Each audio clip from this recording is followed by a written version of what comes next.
सीताराम प्यारे भक्तों, आइए जानते हैं कि महाभारत युद्ध का सबसे बड़ा खलनायक कौन था। आमतौर पर खलनायक एक ऐसा बुरा व्यक्ति होता है जिसमें आम मानवीय भावनाएं नहीं होती।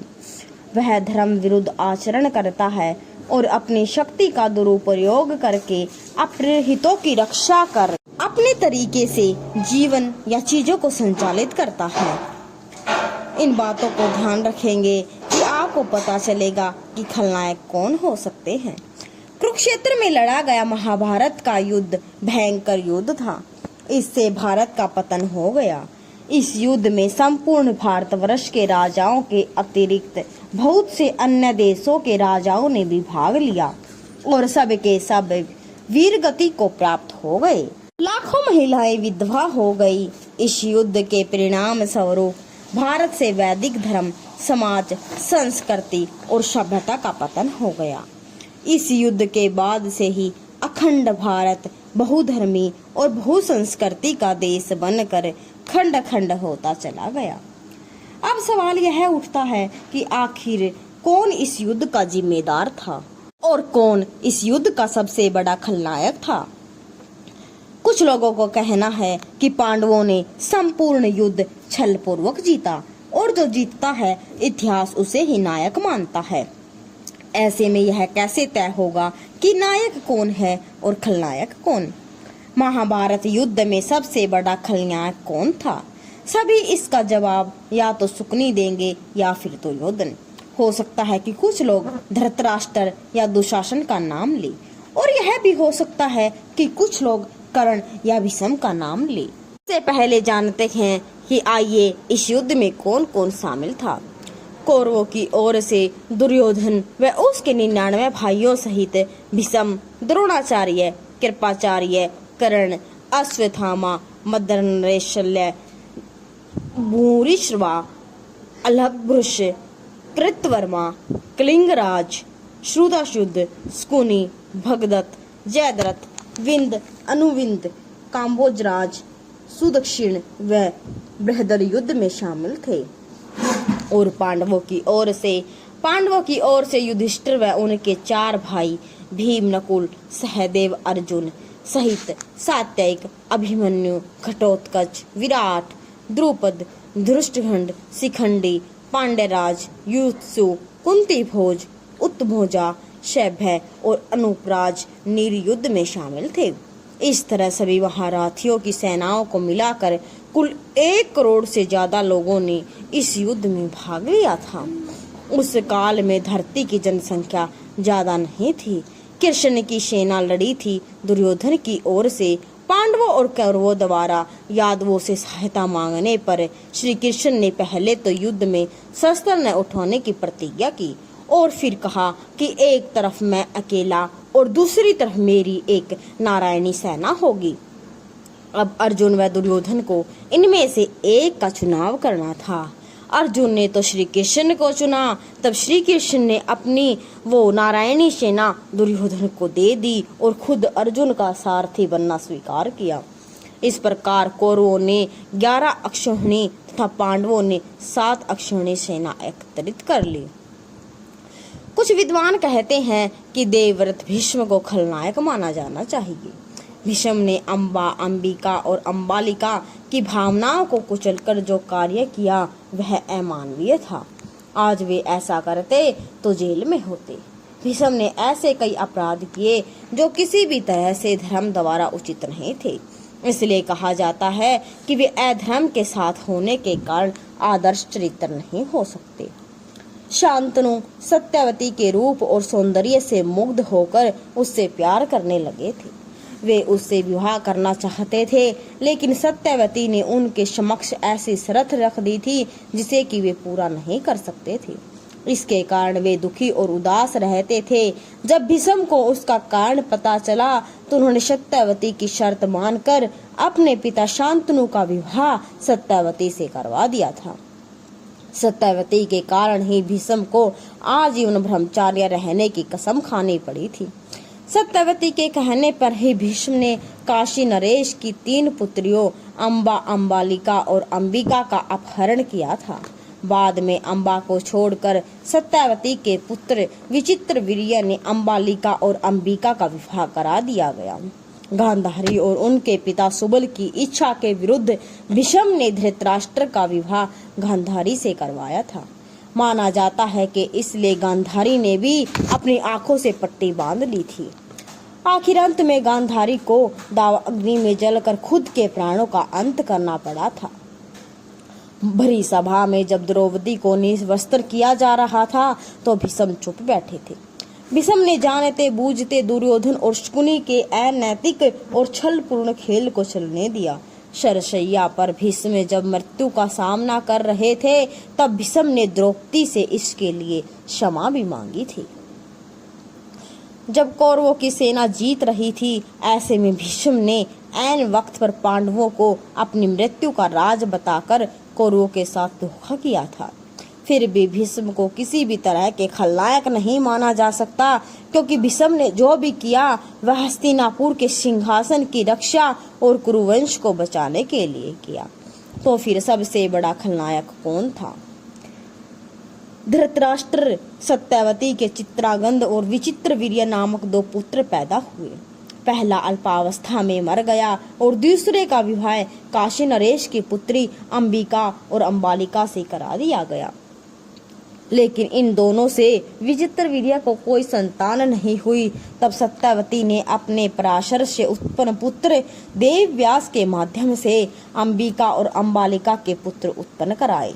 अंबिका से धृतराष्ट्र और अम्बालिका से पांडु का जन्म हुआ। उसी समय सत्यवती ने एक दासी से भी वेदव्यास को नियोग करने को कहा, जिससे विदुर जन्मे। पांडु तो शापवश जंगल चले गए। ऐसे में धृतराष्ट्र को सिंहासन मिला। किवंती की गांधारी धृतराष्ट्र से विवाह नहीं करनी चाहती थी, लेकिन भीष्म ने अपनी शक्ति का दुरुपयोग कर गांधारी का विवाह धृतराष्ट्र से करवा दिया। लेकिन जब विवाह हो ही गया तब गांधारी ने सब कुछ भूलकर अपना जीवन पति सेवा में लगा दिया।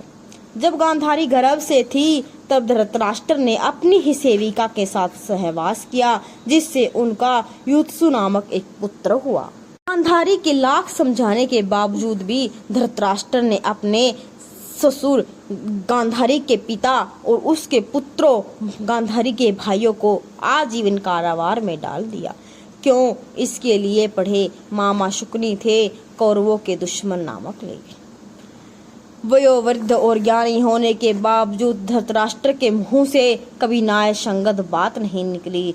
पुत्र मोह में उन्होंने कभी गांधारी की न्यायोचित बात पर ध्यान नहीं दिया। गांधारी के अलावा संजय भी उनको न्यायोचित बातों से अवगत कराकर राज्य और धर्म के हितों की बात बताता था, लेकिन वे संजय की बातों को नहीं मानते थे। वे हमेशा ही शकुनी और दुर्योधन की बातों को ही मानते थे। वे जानते थे कि यह अधर्म है और अन्याय कर रहे हैं, फिर भी वे पुत्र का ही साथ देते थे। अधर्म का साथ देने वाला कभी खलनायक नहीं हो सकता।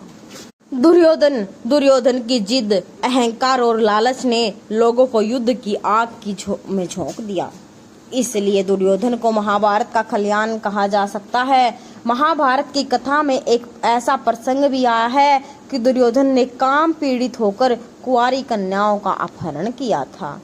ध्रुत क्रीड़ा में पांडवों के हार जाने पर जब दुर्योधन भरी सभा में द्रौपदी का अपमान कर रहा था, तब गांधारी ने भी इसका विरोध किया था।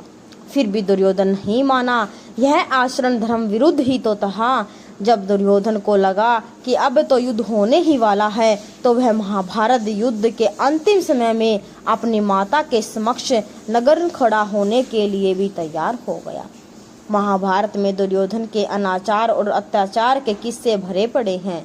पांडवों को बिना किसी अपराध के उसने ही तो जलाकर मारने की योजना बनाई थी। अश्वत्थामा माना जाता है कि अश्वत्थामा इस युद्ध का सबसे बड़ा खलनायक था, क्योंकि उनके ही अप्रत्यक्ष संचालन में युद्ध चल रहा था। युद्ध में सबसे शक्तिशाली वही एकमात्र योद्धा थे। गुरु द्रोण के पुत्र अश्वत्थामा युद्ध की संपूर्ण कलाओं के ज्ञाता थे। उन्हें संपूर्ण वेदों और धर्मशास्त्रों का ज्ञान था। द्रोण ने अपने शिष्यों को हर तरह की शिक्षा दी थी, लेकिन कुछ विद्याएं तो शिक्षाएं थी जो सिर्फ अश्वत्थामा ही जानते थे। अश्वत्थामा महाभारत युद्ध में कौरव पक्ष के एक सेनापति थे। उन्होंने भीम पुत्र घटोत्कच को परास्त किया और घटोत्कच पुत्र अंजन प्रभा का वध किया। इसके द्रौपद कुमार शत्रुंजय बलानिक जानिक जाश्रो और राजस्त्रोष को मार डाला। उन्होंने कुंती भोज के 10 पुत्रों को मार डाला।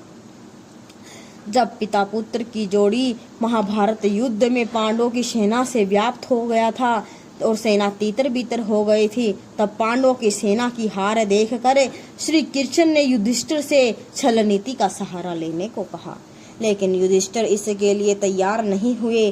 सभी के कहने पर युधिष्ठिर माने। इस योजना के तहत युद्ध भूमि पर यह बात फैला दी गई कि अश्वत्थामा मारा गया। जब गुरु द्रोणाचार्य ने धर्मराज युधिष्ठिर से अश्वत्थामा के मारे जाने की सत्यता जानी, क्योंकि द्रोण जानते थे कि युधिष्ठिर कभी झूठ नहीं बोलेंगे, तो युधिष्ठिर ने जवाब दिया, हाँ अश्वत्थामा मारा गया, परंतु हाथी। जब युधिष्ठिर के मुंह से हाथी शब्द निकला, तब श्री कृष्ण ने उसी समय जोर से शंखनाद कर दिया, जिसके शोर से गुरु द्रोणाचार्य आखिरी शब्द नहीं सुन पाए और वे अपने प्रिय पुत्र अश्वत्थामा की मृत्यु का समाचार सुनकर हताश हो गए और उन्होंने अपने अस्त्र शस्त्र त्याग दिए और युद्ध भूमि में आंखें बंद कर शोक अवस्था में भूमि पर बैठ गए। गुरु द्रोणाचार्य को इस अवस्था में देखकर द्रौपदी के भाई ने तलवार से उनका सिर काट डाला। यह युद्ध की सबसे भयंकर घटना थी। इस छल ने अश्वत्थामा को क्रोधित कर दिया। अश्वत्थामा ने द्रोणाचार्य वध के पश्चात अपने पिता की निर्मम हत्या का बदला लेने के लिए पांडवों पर नारायण अस्त्र का प्रयोग किया, जिसके चलते पांडवों की सारी सेना मारी जाती है। कृष्ण ने पांडवों से कहा कि तुम तुरंत ही रथ से उतरकर इस नारायण अस्त्र की शरण में चले जाओ, यही बचने का एकमात्र उपाय है। सभी पांडव भूमि पर घुटने टेक कर हाथ जोड़कर बैठ जाते हैं। नारायण अस्त्र का प्रतिशोध नहीं करने से सभी बच जाते हैं। यह युद्ध का अंतिम दौर चल रहा था। दुर्योधन की जान संकट में पड़ गई थी। वह भीम से गधा युद्ध हार गया था। दुर्योधन के हारते ही पांडवों की जीत पक्की हो गई थी। सभी पांडव खेमे के लोग जीत की खुशी मना रहे थे। अश्वत्थामा दुर्योधन की यह हालत देखकर और दुखी हो जाता है। एक उल्लू द्वारा रात्रि को कोए पर आक्रमण करने एक उल्लू उन सभी को मार देता है। यह घटना देखकर अश्वत्थामा के मन में भी यह विचार आता है और वह घोर काल रात्रि में कृपाचार्य तथा कृतवर्मा की सहायता से पांडवों के शिविर में पहुंचकर सोते हुए पांडवों के 5 पुत्रों को पांडव समझकर उनका सिर काट देता है। इस घटना से धृष्टद्युम्न जाग जाता है और अश्वत्थामा उसका भी वध कर देता है। अश्वत्थामा के इस कुकर्म की सभी निंदा करते हैं। अपनी पुत्रों की हत्या से दुखी द्रौपदी विलाप करने लगती है।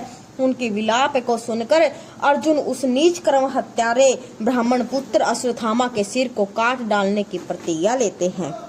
अर्जुन की प्रतिज्ञा सुनकर अश्वत्थामा भाग जाता है। तब श्री कृष्ण को सारथी बनाकर अपना गांडीव धनुष लेकर अर्जुन उनका पीछा करता है। अश्वत्थामा को कहीं भी सुरक्षा नहीं मिली तो भय के कारण वह अर्जुन पर ब्रह्मास्त्र का प्रयोग कर देता है। मजबूरी में अर्जुन को भी ब्रह्मास्त्र चलाना पड़ता है।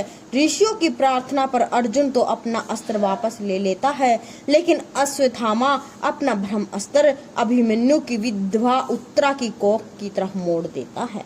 कृष्ण अपनी शक्ति से उत्तरा के गर्भ को बचा लेते हैं। अंत में श्री कृष्ण बोलते हैं, हे अर्जुन, धर्मात्मा, सोए हुए असावधान मत वाले, पागल, अज्ञानी, रथहीन, स्थिर था बालक को मारना धर्म के अनुसार वर्जित है। इसने धर्म के विरुद्ध आचरण किया है। सोए हुए निअपराध बालकों की हत्या की है। जीवित रहेगा तो पुनः पाप करेगा। अतः तत्काल इसका वध करके इसका कटा हुआ सिर द्रौपदी के सामने रखकर अपनी प्रतिज्ञा पूरी करो। श्री कृष्ण के इन वचनों को सुनने के बाद अर्जुन को अपने गुरु पुत्र पर दया आ गई और उन्होंने अश्वत्थामा को जीवित ही शिविर में ले जाकर द्रौपदी के सामने खड़ा कर दिया। पशु की तरह बंधे हुए गुरुपुत्र को देखकर द्रौपदी ने कहा, हे आर्य पुत्र, ये गुरुपुत्र तथा ब्राह्मण है। ब्राह्मण सदा पूजनीय होता है और इसकी हत्या करना पाप है। आपने इनके पिता से इन अपूर्व शास्त्रों का ज्ञान प्राप्त किया है। पुत्र के रूप में आचार्य द्रोण ही आपके सम्मुख बंदी रूप में खड़े हैं। इनका वध करने से इनकी माता कृपी मेरी तरह ही कातर होकर पुत्र शोक में विलाप करेगी। पुत्र से विशेष मोह होने के कारण वह द्रोणाचार्य के साथ सती नहीं हुई। कृपी की आत्मा निरंतर मुझे कोसेगी। इनके वध करने से मेरे मूत्र पुत्र लौट कर तो नहीं आएंगे, अतः आप इन्हें मुक्त कर दीजिए। द्रौपदी के इन धर्म युक्त वचनों को सुनकर सभी ने उसकी प्रशंसा की। इस पर श्री कृष्ण ने कहा, हे अर्जुन, शास्त्रों के अनुसार पतित ब्राह्मण का वध भी पाप है और आततायी को दंड न देना भी पाप है, अतः तुम वही करो जो उचित हो। उनकी बात तो समझकर अर्जुन ने अपनी तलवार से अश्वत्थामा के सिर के केस काट डाले और उसके मस्तक के मणि निकाल ली। मणि निकल जाने से वह श्रीहीन हो गया। बाद में श्री कृष्ण ने अश्वत्थामा को 6000 साल तक भटकने का श्राप दिया। अंत में अर्जुन ने उसे उसी अपमानित अवस्था में शिविर से बाहर निकाल दिया। आइए जानते हैं शकुनी के बारे में। बहुत से लोग जानते हैं और कहते हैं कि शकुनी नहीं होता तो महाभारत का युद्ध नहीं होता। सब कुछ ठीक चल रहा था। कौरवों और पांडवों में किसी प्रकार का मतभेद नहीं था, लेकिन शकुनी ने दोनों के बीच प्रतिष्ठा और सम्मान की लड़ाई पैदा कर दी। शकुनी ने ही दुर्योधन के मन में पांडवों के प्रति वैर भाव बिठाया। शकुनी ने सिर्फ यही कार्य नहीं किया, उसने दुर्योधन सहित धृतराष्ट्र के सभी पुत्रों के चरित्र को बिगाड़ने का कार्य किया। उसका दिमाग छल कपट और अनीति के परिपूर्ण था। शकुनी मामा थे कौरवों के दुश्मन। गांधारी की इच्छा के विरुद्ध भीष्म ने उनका विवाह धृतराष्ट्र से करवाया था। यह बात शकुनी भूला नहीं था। उसने अपने तड़पते पिता की मृत्यु को देखा था। उसके सामने ही उसका पूरा परिवार नष्ट हो गया था। ऐसे में उसके मन में क्या धृतराष्ट्र और कौरवों के प्रति अच्छे भाव रह सकते थे। इस पूरे घटनाक्रम को जानने के लिए बहुत सी कथाएं हैं। माना जाता है कि शकुनी कौरवों और पांडवों दोनों के ही दुश्मन थे और वे दोनों का ही नाश देखना चाहते थे, क्योंकि धृतराष्ट्र ने शकुनी के माता पिता, भाई और बहन को कारागार में बंद करके भूखे ही मार दिया था।